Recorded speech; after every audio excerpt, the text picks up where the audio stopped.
Hello, I'm Mark, and this is my home pet bees lab. In essence, it's a fully functional compact beehive, but there's certainly more to it. The procedure I'm going to demonstrate now is a bee colony inspection. Let's see what it's all about and what does the whole process involve. First, I need to remove the top cover, the cloth on the frames, and the riser. Then, I'm about to pull out frames one by one to estimate their contents and record my findings on a tablet.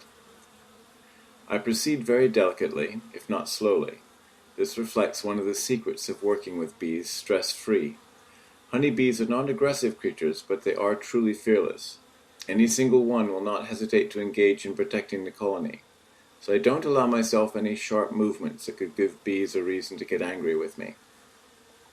Since bees normally glue structural elements of their beehive together with a sticky substance called propolis, I often need to use a special hive tool to detach them. I must take off the riser to get access to the frames in the top hive body. The frames are positioned close to each other, so it makes perfect sense to take one frame out first in order to make space for manipulating the rest of them more easily. That's where a foldable frame holder like this one becomes handy. It gets installed on the outer wall of the hive body and holds one frame while I manipulate the remaining 7. Just like other members of the Tandem Beekeeping Network, I assembled this beehive as a backyard decoration piece, self-development tool, family health clinic, and also as my personal contribution to Mother Nature's well-being. It is hard to imagine how bees can realize that I don't mean them any harm, even though I literally break their nest apart. And yet they let me work in the hive with bare hands. While densely covering the comb surfaces on each frame, they quietly continue their chores, even when the frame is out and I turn it around in my hands to take a look at both sides. See, this is how amazingly tolerant bees can be to a man's intrusion into their dwelling.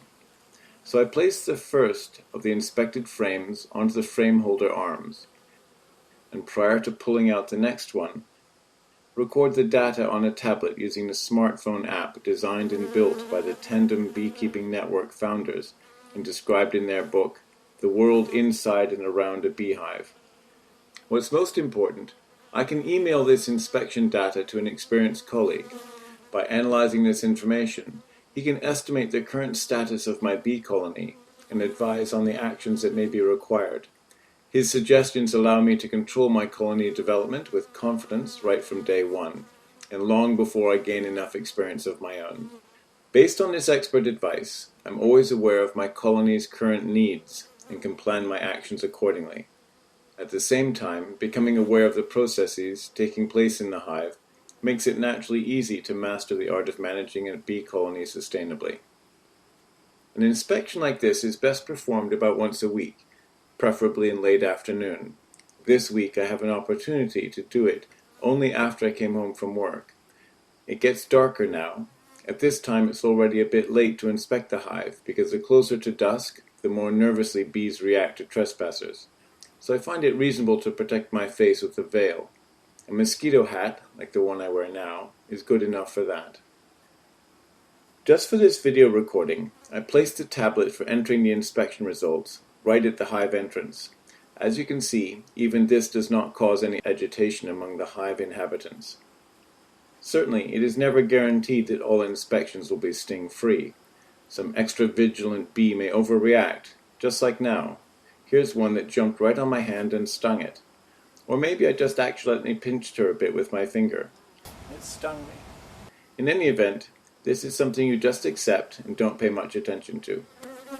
With respectful attitude towards bees, and that's exactly how most people treat their pets, they are not inclined to sting.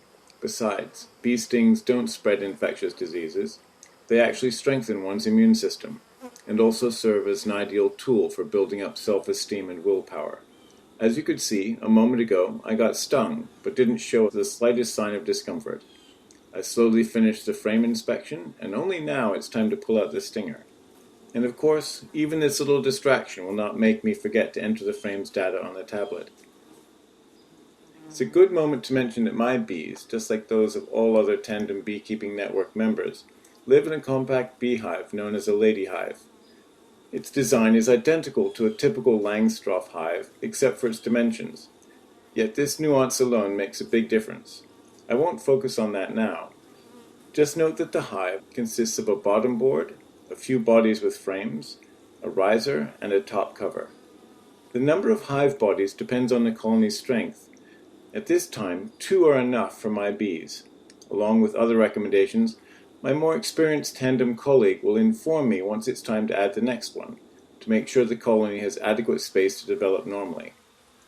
As for now, once the last frame is inspected and all the data entered, I must restore the proper distance between frames, and put back the one that was hanging all this time outside the hive on a frame holder. While I bring the hive back to its original state, I want to focus your attention on some key moments that this whole episode was made to illustrate. First of all, we wanted to show how easy it is to control bees when you keep them as pets.